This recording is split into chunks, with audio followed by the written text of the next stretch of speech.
Hello hi வணக்கம் friends. உங்கள் எல்லாரையும் மற்றும் ஒரு வீடியோவில் இந்த மகிழ்ச்சியான தருணத்தில் சந்திப்பதில் ரொம்ப மகிழ்ச்சி. நம்ம கடந்த சில வீடியோவிலேயே சொல்லிட்டு தான் இருந்தோம், இதை மாதிரி காலேஜ் டிஆர்பியோட எக்ஸாம் ரிசல்ட்ஸ் விரைவில் வெளியிட போகிறாங்க அப்படின்னு. இன்கேஸ் நமக்கு டிடி டெக்ஸ்டோட ஆர்டிக்கல்லே நமக்கு ரிலீஸ் ஆகிருந்துச்சு, இதை மாதிரி கரெக்ஷன் போயிட்டுருக்குன்னு. நம்மளும் சொல்லியிருந்தோம் இதை மாதிரி எம்சிக்யூ சப்ஜெக்டிவ் டைப் கொஸ்டின்ஸோட கரெக்ஷன் முடிஞ்சு இப்போ டிஸ்கிரிப்டிவ் பாட்டு தான் திருத்திட்டு இருக்காங்கிற மாதிரி சொல்லியிருந்தோம். சொல்லி 2 நாள் கூட ஆகலை, 2 வாரத்தில் வரும்னு எக்ஸ்பெக்ட் பண்ண ரிசல்ட்ஸ் ஆனது 2 நாட்களில் முதலாவதாக ஒரு 5 சப்ஜெக்ட்ஸ்க்கு வெளியிட்டிருக்காங்க. அது என்னென்ன சப்ஜெக்ட்ஸ்னு ஃபஸ்ட்டு பார்த்தோன்னா, history education, human rights, Indian culture and tourism, marine biology and wild life biology. இந்த 5ல் பார்த்தீங்கன்னா வைல்ட் லைஃப் பயாலஜியோட ரிசல்ட்ஸ் எனக்கு விசிபிள் ஆகலை, பிடிஎஃப் டவுன்லோட் ஆக மாட்டேங்குது. இன்கேஸ் உங்களுக்கு ஆசைனா நீங்கள் அது என்னங்கிறத நம்ம கமெண்ட் செக்ஷனில் பதிவிடுங்க. இந்த வீடியோ நீங்கள் ஃபுல்லாக பாருங்கள், ஸ்கிப் பண்ணாமல். பிகாஸ் இந்த வீடியோ மூலமாக நிறையா கீ டேக்அவேஸ் இருக்குது. நிறையா விஷயம் இதிலேருந்து தெரிஞ்சுக்கலாம். எவ்வளோ வேக்கன்சி ஃபில் பண்ணுறாங்க, 4K இல்லை 2700 தானா சிவர்லி சொன்ன மாதிரி. ஸ்கிப் பண்ணாமல் பாருங்கள். ஃபர்ஸ்ட் நம்ம ப்ரெஸ் நியூஸ்லேருந்தே ஸ்டார்ட் பண்ணுவோம். இனிஷியலாக பார்த்தீங்கன்னா நமக்கு எல்லாருக்குமே தெரிஞ்சது தான், வரலாறு தான் கொடுத்துருக்காங்க. இது மாதிரி இப்போ எக்ஸாம் நடந்தது, எத்தனை பேர் எக்ஸாம் எழுதுனாங்க, எப்போ அப்ஜெக்ஷன் ட்ரக்கர் ரிலீஸ் பண்ணோம் அப்படிங்கிற மாதிரி. அது போக என்ன சொல்கிறாங்கன்னு பார்த்தீங்கன்னா, இப்போ கரெக்ஷன்ஸ் நடைபெற்று கொண்டு இருப்பதாகவும், இப்போதைக்கு முதலாவதாக பார்த்தீங்கன்னா நம்ம குறிப்பிட்ட இந்த 5 பாடங்களுக்கான ஃபைனல் கீ மற்றும் மார்க் டீட்டெயில்ஸ், அதோட சிவி அப்புறம் இன்டர்வியூக்கான பட்டியலை வெளியிடுறதா அவங்க இந்த ப்ரெஸ் நோட் மூலமாக நமக்கு சொல்ல வராங்க. அது போக பார்த்தீங்கன்னா மேற்படி பாடங்கள் தவிர்த்து மற்ற பாடங்களுக்கான மதிப்பீட்டு பணிகளும் பார்த்தீங்கன்னா டிஆர்பி தொடர்ச்சியாக நடைபெற்று தான் இருந்துட்டு இருக்குன்னு சொல்கிறாங்க. ஒவ்வொரு எவாலுவேஷன் முடிஞ்சதுக்கப்புறம் விரைவில் பார்த்தீங்கன்னா படிப்படியாக, அதாவது ஸ்டெப் பை ஸ்டெப், இப்போ எப்படி ஆல் ஆஃப் தி சடன் நம்ம இன்றைக்கி எக்ஸ்பெக்டே பண்ணியிருக்க மாட்டோம் அது மாதிரி 5 சப்ஜெக்ட்ஸ்க்கு ரிலீஸ் ஆகணும். இன்றைக்கி எப்படி 5 சப்ஜெக்ட்ஸ் ரிலீஸ் பண்ணாங்களோ அது மாதிரி கரெக்ஷன் பண்ண பார்த்தீங்கன்னா நமக்கு எல்லாமே ரிலீஸ் பண்ண தான் போகிறாங்க அப்படிங்கிறத சொல்கிறாங்க. அது போக பார்த்தீங்கன்னா இன்னைக்கு வெளியிடக்கூடிய இந்த 5 சப்ஜெக்ட்ஸுக்கான சிவி பார்த்தீங்கன்னா 23ஆம் தேதியும், அதை தொடர்ந்து அடுத்த நாள் இன்டர்வியூ பார்த்தீங்கன்னா 24th மார்ச்சில் சொல்லியிருக்காங்க. இது ரிகார்டிங்காக பார்த்தீங்கன்னா நீங்கள் இந்த கேண்டிடேட் லிஸ்ட்டில் யாராவது இருந்து சக்ஸஸ்ஃபுல்லாக இருக்கீங்க அப்படின்னா உங்களுக்கு எஸ்எம்எஸ் வரும், மெயில் வரும் அப்படிங்கிற மாதிரி சொல்லியிருக்காங்க. இதில் ஃபர்ஸ்ட் டேக்கவே என்னென்னு பார்த்தீங்கன்னா, ரிசல்ட்ஸ் இன்றைக்கி ரிலீஸ் ஆகிருக்கு. இன்னிலேருந்து கரெக்டாக பார்த்தீங்கன்னா 1 மாத காலத்தில் உங்களுக்கு சிவி, அதுக்கு அடுத்த நாள் இன்டர்வியூ. நமக்கு இன்னைக்கு ரிலீஸ் ஆனங்காட்டி 1 மந்த் கிடச்சிருக்கு. பட் இதே ஒரு 10 days கழிச்சு ரிலீஸ் ஆகும்போது அந்த எக்ஸாம்ஸ் போகிற மாதிரி ரொம்ப தள்ளி கிடைக்குமா, 1 மந்த் கண்டிப்பாக கிடைக்குமா அப்படிங்கிறது நம்ம பொறுத்திருந்து தான் பார்க்கணும். நீங்கள் இன்டர்வியூக்கான ப்ரிப்பரேஷன் ஸ்டார்ட் பண்ணுங்கள். அதுதான் இப்போதைக்கு ஒரு வயசான பர்சன் பண்ணக்கூடிய ஒரு விஷயமா இருக்கும். Straight away let's get into the video without wasting any time. First பார்த்தீங்கன்னா to begin with history education. இன்னைக்கு ரிலீஸ் பண்ண 5 சப்ஜெக்ட்ஸுமே பார்த்தீங்கன்னா நம்பர் ஆஃப் கேண்டிடேட்ஸ் பார்த்தீங்கன்னா பெரிய லெவலில் இல்லை. அதனால தான் ஃபர்ஸ்ட்டாக ரிலீஸ் பண்ணியிருக்காங்க. ஹிஸ்ட்ரி எஜுகேஷனை பொறுத்த வரைக்கும் பார்த்தீங்கன்னா இப்போதைக்கு 7 பேர் தான் ஆக்சுவலாக எக்ஸாம் எழுதியிருக்காங்க. அவங்களோட மார்க் லிஸ்ட் ஆக்சுவலாக ரிலீஸ் ஆகிருக்கு. இதில் பார்த்தீங்கன்னா உங்களுக்கு கீழே நோட்டும் கொடுத்துருக்காங்க. இது மாதிரி நீங்கள் ஜென்ரல் தமிழில் 40% மார்க்ஸ் எடுக்கணும் அப்படிங்கிறத தெளிவுபடுத்திருக்காங்க. அப்போது தான் உங்களுக்கு திருத்தவே ஸ்டார்ட் பண்ணுவாங்க எவாலுவேட் பண்ண. அது போக பார்த்தீங்கன்னா நம்ம எல்லாருக்குமே தெரிஞ்சதான், அந்த டோட்டல் 200 மார்க்ஸில் நம்ம ஜென்ரல் கேட்டகரியாக இருந்தால் நம்ம 40%, மற்ற கேட்டகரியாக இருந்தால் 35% எடுக்கணும். 40%ன்னு பார்த்தீங்கன்னா 200க்கு it will be around 80 marks. 35% எடுக்கும்போது I think it's somewhere near 70. இதில் பார்த்தீங்கன்னா நமக்கு இந்த paper 1 party status not qualified, அது பார்த்தாலே தெரியும் உங்களுக்கு 19 மார்க்ஸ் எடுத்திருந்தா, 20 கீழே இருந்தால் குவாலிஃபைடு கிடையாது அப்படிங்கிறது. இதே இந்த பக்கம் பார்த்தீங்கன்னா குவாலிஃபைங் ஸ்டேட்டஸில் அவங்கெல்லாம் ஜென்ரல் தமிழில் பாஸ் ஆகிருக்காங்க. பட் ஸ்டில் இந்த குவாலிஃபைங் ஸ்டேட்டஸில் பார்த்தீங்கன்னா நாட் குவாலிஃபைடு அப்படிங்கிற மாதிரி குறிப்பிட்டிருக்காங்க. அது என்ன கணக்குன்னு பார்த்தீங்கன்னா அது அந்த குறிப்பிடப்பட்டுள்ள 40% ஜென்ரல் கேட்டகரியாக இருந்தால் அதை தாண்டி இருக்கணும். அதர் கேட்டகரிஸாக இருக்கும்போது 35% தாண்டி இருக்கணும். அதை நம்ம கிராஸ் பண்ணாத பட்சத்தில் நம்ம நாட் குவாலிஃபைடு அப்படிங்கிற மாதிரி நமக்கு ஒரு சைன் இண்டிகேட் பண்ணுறாங்க. இந்த பேஜ்னு கிடையாது. பார்த்தீங்கன்னா இப்போ ரிலீஸ் பண்ண ரிசல்ட்ஸில் மெயின் கீ டேக்கவே என்னன்னு நான் பார்க்குறேன்னா, நீங்கள் இன்கேஸ் உங்களுக்கு வந்து எக்ஸ்பீரியன்ஸ் மார்க் இருந்தால் it plays a huge role. So ரொம்பவே நல்ல விஷயம். அதையுமே பார்த்தீங்கன்னா இப்போவே ரிலீஸ் பண்ணியிருக்காங்க. So very appreciative because transparency வந்து முன்னாடியே ரிலீஸ் பண்ணும்போது கண்டிப்பாக இருக்கும். ஸோ எஸ், அதை தான் டிஆர்பி ஃபாலோ பண்ணியிருக்காங்க. So huge applause. So next பார்த்தீங்கன்னா இதில் வந்து பேப்பர் 2ஓட மார்க். ஸோ அது குவைட் சர்ப்ரைசிங் ஆக்சுவலாக பிகாஸ் எவாலுவேஷன் வந்து கொஞ்சம் ஸ்ட்ரிக்டாக பண்ணியிருக்காங்க. 50 மார்க்ஸ் நம்ம எல்லாருமே எழுதியிருக்கோம். டிஸ்கிரிப்டிவ் நம்ம எல்லாருக்கும் தெரிஞ்ச விஷயம் தான். ஸோ அதில் வந்து ஹிஸ்ட்ரி எஜுகேஷன் சப்ஜெக்ட் பார்த்தீங்கன்னா அதில் டாப் மார்க்கே பார்த்தீங்கன்னா 23 அவுட் ஆஃப் 50, லோவஸ்ட் வந்து 8 வரைக்கும் போயிருக்கு. ஸோ எஸ், நமக்கு தெரிஞ்சதான் இந்த பேப்பர் வந்து like history education subject competition ஹெவியாக இல்லை. பட் ஸ்டில் நம்ம வந்து இதில் வந்து எடுத்துக்கக்கூடிய டேக்கவே வந்து டிஸ்கிரிப்டிவ் பேப்பர் குவாலிட்டி எக்ஸ்பெக்ட் பண்ணியிருக்காங்கிறத நம்ம புரிஞ்சுக்க முடியும். பிகாஸ் குவான்டிட்டியை பார்த்துருந்தா கண்டிப்பாக எல்லாருக்கும் somewhere around 10 to 15 marks difference இருக்கலாம். பட் நமக்கு வந்து கரெக்ஷனில் வந்து குவாலிட்டியை தான் அவங்க வந்து பார்த்துருக்காங்கங்கிறது இது மூலமாக நமக்கு வந்து தெரிய வருது. So moving on with next subject பார்த்தீங்கன்னா human rights.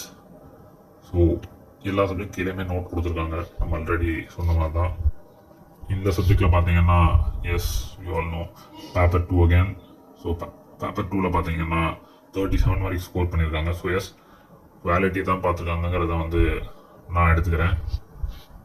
And another thing இது மூலமாக என்ன தெரிய வருதுன்னா எல்லா சப்ஜெக்ட்டுமே 4K வேகன்சியை ஃபில் பண்ணுற மாதிரி சிவிக்கும் இன்டர்வியூக்கும் அழைக்காமல் 2708 ஆல்ரெடி சொன்ன மாதிரி அந்த நம்பர்ஸோட போஸ்டிங்கை ஃபில் பண்ணுற மாதிரி தான் சிவிக்கும் இன்டர்வியூக்கும் கூப்பிட்ருக்க மாதிரி நான் நினைக்கிறேன்.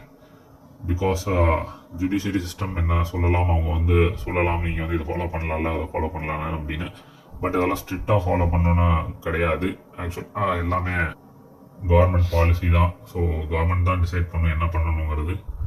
ஏன் சார் ஜுடிஷியரி சொல்கிறத கண்டிப்பாக ஃபாலோ பண்ணுங்கிற மாதிரி ஆகலாம்ல அப்படின்னு கேட்கலாம். பட் அது வந்து ஜுடிஷியரி ஓவர் ரீச் அப்படின்னு சொல்லுவாங்க. Moving on with the next subject பார்த்தீங்கன்னா Indian culture and tourism. So 15 candidates இருந்திருக்காங்க. பார்த்தீங்கன்னா இதில் வந்து அரௌண்ட் 6 பேர் வந்து லைக் 2 பேர் எவாலுவேட் பண்ணல. ஜென்ரல் தமிழில் அவங்களுக்கு வந்து நாட் மோர் தென் 20 or 20 வராத காரணத்தினால. அது போக பார்த்தீங்கன்னா 15ல் 9 பேர் குவாலிஃபை ஆயிருக்காங்க. நிறையா பேருக்கு பார்த்தீங்கன்னா டவுன்லோட் ஆகலை அப்படிங்கிற மாதிரி கமெண்ட் செக்ஷனில் போட்டிருந்தீங்க. ஸோ அதுக்காக தான் நான் இதை ஃபுல்லாக டிஸ்பிளே பண்ணுறேன். உங்களுக்கு இன்கேஸ் டவுன்லோட் இன்னும் ஆகலை அப்படிங்கிற பட்சத்தில் நீங்கள் வந்து இதை வந்து ஸ்க்ரீன்ஷாட் எடுத்துக்கலாம். எல்லா சப்ஜெக்ட்டுமே டிஸ்பிளே பண்ணியிருக்கேன். So yes, you can take screenshot of this. Moving on with the main content. நம்ம வந்து இப்போதான் முக்கியமான கண்டென்ட்டுக்குள்ளே போகிறோம். ஸோ எந்தெந்த கேண்டிடேட்ஸ் எல்லாம் வந்து சிவிக்கு கூப்பிட்ருக்காங்க, இன்டர்வியூ கூப்பிட்ருக்காங்க அப்படிங்கிறதான். ஸோ நமக்கு தெரிஞ்சதான் கேண்டிடேட்ஸ் வந்து நம்பர் ஆஃப் கேண்டிடேட்ஸோட செலெக்ஷன் வந்து போஸ்ட் வந்து பார்த்தீங்கன்னா லெஸர் தென் 5 அப்படின்னு இருக்கும் பட்சத்தில் 1:3 அப்படிங்கிற ரேஷியோவில் தான் பார்த்தீங்கன்னா இன்வைட் பண்ணுவாங்க உங்களை. அந்த வகையில் பார்த்தீங்கன்னா ஹிஸ்ட்ரி எஜுகேஷன் சப்ஜெக்டோட வேகன்சி பார்த்தீங்கன்னா 1 ஆக்சுவலாக. ஸோ 1:3 அப்படிங்கிற பட்சத்தில் 3 பேரை கூப்பிட்ருக்காங்க. ஸோ டிஃபரன்ஸ் பார்த்தீங்கன்னா அரௌண்ட் 18 மார்க்ஸ் ஃபர்ஸ்ட் மார்க்கும் செகண்ட் மார்க்கும் இருக்குது. பட் எனிவே 1:3 கூப்பிட வேண்டும் அப்படிங்கிறது தான் ப்ரொசீஜர். அந்த வகையில் கூப்பிட்ருக்காங்க. இன்கேஸ் ஃபர்ஸ்ட் இருக்கவர் வந்து ஆப்சென்ட் ஆகும் பட்சத்தில் மட்டும்தான் நெக்ஸ்ட்டு அடுத்த 2 பேருக்கான வாய்ப்புகள் இருக்கும். ஸோ நெக்ஸ்ட் சப்ஜெக்ட் பார்த்தீங்கன்னா ஹியூமன் ரைட்ஸ். அகேன் அங்கேயே அதே தான். அங்கே வந்து 3 பேர் இன்வைட் பண்ணியிருக்காங்க. ஹியூமன் ரைட்ஸை பொறுத்த வரைக்கும் பார்த்தீங்கன்னா வேக்கன்சி வந்து 2 வேக்கன்சி கொடுத்துருக்காங்க. பிசியில் ஒரு வேக்கன்சியும் எம்பிசியில் ஒரு வேக்கன்சியும். ஸோ 1:3 அப்படிங்கிற பட்சத்தில் பார்க்கும்போது பார்த்தீங்கன்னா பிசியில் 3 பேரை கூப்பிட்ருக்கணும், எம்பிசியில் 3 பேரை கூப்பிட்ருக்கணும்.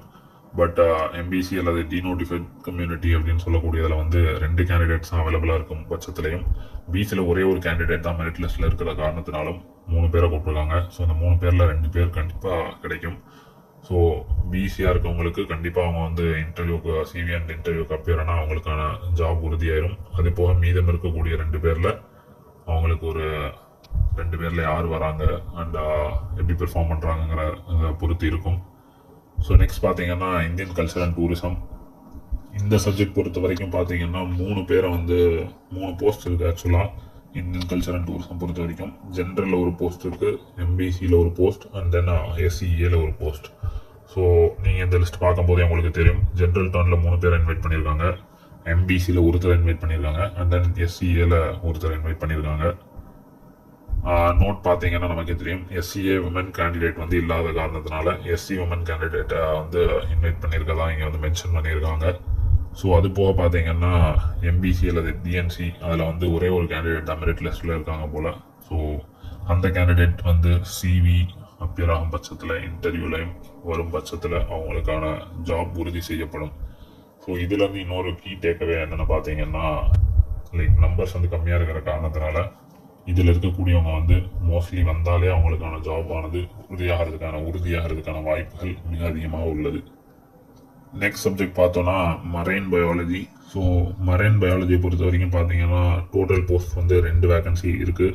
ஸோ ஜென்ரல் டர்னில் ஒன்றும் எஸ்சிஏல விமன் கேண்டிடேட்டுக்கு ஒன்றும் கொடுத்துருக்காங்க. ஸோ 1:3 அப்படிங்கிற பட்சத்தில் அழைக்கும் பொழுது ஜென்ரல் டர்னில் 3 பேர் அழைச்சிருக்காங்க. அது போக எஸ்சிஏலையும் வந்து விமன் கேண்டிடேட் இல்லாத காரணத்தினால மெரிட் லிஸ்ட்டில் இருக்கக்கூடிய எஸ்சிஏ அழைத்திருக்கிறதா வந்து இங்கே வந்து இண்டிகேட் பண்ணியிருக்காங்க கீழே நோட்டில். ஸோ எஸ் அதையும் பார்த்துக்கோங்க என்னென்னு. அண்ட் ஒரு சப்ஜெக்ட் வந்து ஆல்ரெடி சொல்லியிருந்தோம் நமக்கு வந்து விசிபிள் ஆகிற பிடிஎஃப்னு. ஸோ மேபி அது வந்து டெக்னிக்கல் ஃபால்ட்டாக இருக்கலாம். நாளைக்கு வந்து நமக்கு வந்து அதுக்கான ரிசல்ட்ஸ் கிடைக்கும் பட்சத்தில் நம்ம அதையும் வந்து அப்லோட் செய்ய முயற்சிக்கிறோம். பட் அதுக்கு முன்னாடி நீங்களே மோஸ்ட்லி வந்து பார்த்துருவீங்க ரிசல்ட்ஸை. ஸோ வைல்ட் லைஃப் பயாலஜி சப்ஜெக்டுக்கான கேண்டிடேட்ஸ் நீங்கள் இந்த நைட் வெயிட் பண்ணி தான் ஆகணும் போல். ஸோ எஸ் கீ டேக்அவேஸ்மே நம்ம நிறையா விஷயங்களை பார்த்துருந்தோம். இதை மாதிரி each and every single mark கவுண்ட்ஸுங்கிறது தான் இது மூலமாக நம்ம தெரிஞ்சு கொள்ள வேண்டியது. ஆக்சுவலாக எக்ஸ்பீரியன்ஸ் மார்க்ஸ் வந்து நம்ம வந்து குறைச்ச மதிப்பிட்டிருந்தோம். ஆக்சுவலாக நிறையா பேர் வந்து ஃப்ரெஷர்ஸாக வரவங்க வந்து ஈஸியாக உள்ள வந்துடலாம் அப்படிங்கிற மாதிரி. பட் இப்போ வந்து இந்த எக்ஸ்பீரியன்ஸ் மார்க்ஸோட ரோல் வந்து இப்போ வந்து நமக்கு புரியும்னு நினைக்கிறேன். Because each and every single marks counts அப்படிங்கிறது தான் இந்த ரிசல்ட்ஸோட பிக் டேக்அவேவாக நான் பார்க்குறேன். பிகாஸ் நம்ம வந்து டிஸ்கிரிப்டிவ் மார்க் வந்து ஆல்ரெடி அண்டர் எஸ்டிமேட் பண்ணியிருந்தோம். பிகாஸ் ஆன் அன் ஆவரேஜ் எல்லாருமே குறிப்பிட்ட மார்க் எடுத்துருவோம் அப்படிங்கிற மாதிரி தான் எல்லாருமே எக்ஸ்பெக்ட் பண்ணாங்க. பட் இங்கே வந்து குவான்டிட்டியை பார்க்கல. 5 பேஜஸ் கொடுத்துருந்தாங்க. ஸோ நீங்கள் 5 பேஜஸை ஃபில் பண்ணிட்டு வந்தீங்களாங்கிற மாதிரி பார்க்கல போல். குவாலிட்டி மேட்டர்ஸ் அப்படிங்கிற மாதிரி தான் கரெக்ஷன் நடந்திருக்கு. And secondly a huge takeaway to experience. So all GLs and all assistant professors who are working in private colleges நீங்கள் வந்து ஒரு பெருமூச்சு விட்டுக்குங்க. உங்களோட ஸ்ட்ரகிள், உங்களோட service to this education sector it is being here. So நீங்கள் வந்து next ப்ராசஸான இன்டர்வியூக்கு ரெடி ஆகுங்க. கண்டிப்பாக நீங்கள் எல்லாருமே ஒவ்வொருத்தரும் செலக்ட் ஆவீங்கிற நம்பிக்கையோட தொடர்ந்து படிச்சுக்கிட்டே இருங்க. நம்ம பாஸ்ட் ஃபியூ டேஸாகவே சொல்லிட்டு தான் இருந்தது தான் பாசிட்டிவிட்டியாக லைக் எக்ஸாம் ரிசல்ட்ஸ் வரத்தான் போகுது, நீங்கள் கண்டினியூஸாக படிங்க, ப்ரிப்பேர் பண்ணுங்கள் அப்படிங்கிறது. ஸோ எஸ் அகேன் அதையும் வலியுறுத்தி மீண்டும் எம்ஃபசைஸ் பண்ணிக்கொள்ள விரும்புகிறேன். பிகாஸ் அகேன் இன்னும் கப்புள் ஆஃப் டேஸில் ஃபியூ டேஸில் back to back results expect பண்ணலாம். பிகாஸ் அரௌண்ட் 42 சப்ஜெக்ட்ஸ் சம்திங் இருக்குது. டோட்டலாக நமக்கு 5 சப்ஜெக்ட்ஸ் தான் கொடுத்துருக்காங்க. எல்லாமே லைக் கேண்டிடேட்ஸோட நம்பர் கம்மியாக இருக்கக்கூடிய சப்ஜெக்ட்ஸ். ஸோ நெக்ஸ்ட் வர மேஜர் சப்ஜெக்ட்ஸ்லாம் இருக்குது. Like English, computer science, maths, Tamil, so literature எல்லாமே இருக்கும் பட்சத்தில் நீங்கள் எல்லாருமே வந்து ஒரு ஹெவி பேட்டில் தான். ஒரு லைக் என்ன சொல்கிறது, டைட் ஃபைட் தான். each and every single mark matters. So எல்லாருமே get ready.